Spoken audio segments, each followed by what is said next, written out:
I'm here today on Island Focus with Luke Meyers, who's the administrator with the Hawaiʻi Emergency Management Agency. Thank you for taking the time to be with us, Luke. Thanks for the opportunity, Lila. Help us understand what your agency is, where you're located, and what do we depend on you for? Here at State Emergency Management, we're actually located in Diamond Head Crater. We're in actually one of the older facilities in the state. We're in a building that was actually built in the mid-19 teens. Around 1918, our building was built. So our building was actually here during the last great pandemic, one of the few in the state. Our major role here at State Emergency Management is to support the coordination of mitigation, preparedness, response, and recovery with federal, state, and local partners. In layman's language, what does that mean to us in the community?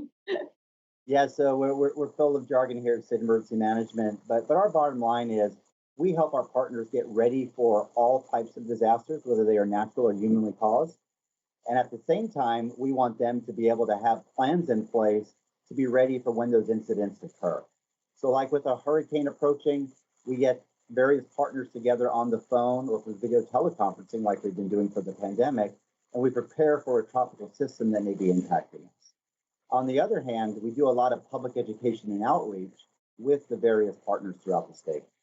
Okay, so I understand a hurricane or a tsunami. It's very different than what we're experiencing now with COVID-19.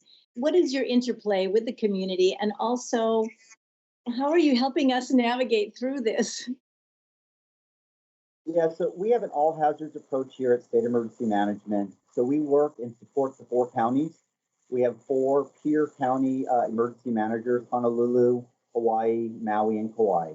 And we work with them specifically on a daily basis to do coordination. So if they have a resource that they need, or they need a specific type of operational support, we will work to get them that information or that specific resource. One of the big challenges that we're seeing right now is, unlike some of our other hazards, you can't see a biological threat.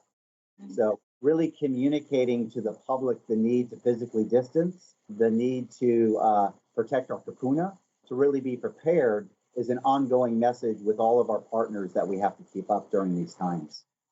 How do you help the community navigate through the fear and through the uncertainty? You know, we've lived through tsunamis. This is different. We rely on the health department as a lead for much of our health capacity and the hospitals in the state. And we've built up a number of resources to respond to COVID-19. As we've seen in the last week or so, we've had a bump in numbers. But we believe that we have to live with this risk and manage this risk. We understand there are going to be health impacts, but we have trust in our healthcare system to manage those as we start to see an increase in numbers as people start to get out and about. We have masks that we put on. We engage. We practice physical distancing. So that is being repeated across whether it's the private sector or public sector as these various services stand up. And we know it's challenging. The State Emergency Operations Center has been up for over 104 days, going back to February for this incident. And we've learned to adjust and manage the risk here with our team and with all the visitors that we've had at State Emergency Management. And the expectation as schools stand up, as various tourism sectors stand up, as various partners stand up in the state, they will also have to manage that risk and take some accountability in fighting COVID. And when you're speaking of partners, those are other state agencies? Yes, the beauty of emergency management, we have all types of partners, whether they're at the county level, the state level, the federal level, or even private. In emergency management, we work with a lot of private nonprofits, including Red Cross, the Salvation Army. So everyone's a partner from our view. What is your sense about the sentiments of your partners right now, besides not knowing what to do specifically? With any disaster, it takes time to stand up capabilities to respond. Unlike an earthquake or a hurricane or flood, traditionally impacts have been to infrastructure. One of the challenges with COVID is that it impacts people. It impacts the resources that actually implement the services. There is a capacity among all organizations, there's a resiliency there to get them to provide their services. But in this incident, it's a marathon. We do realize there can be some fatigue, whether it's among the public or private partners, on how they respond to an incident. And I think that's the main thing, that this is a journey that we're on, and we're going to have to learn to live with COVID. I don't think we've had a lot of causes for alarm from our partners. They just want to ensure that we're doing our proper coordination and we're communicating the risk to the public and to them, and that we're working with them on a daily basis. Well, that's very reassuring to hear.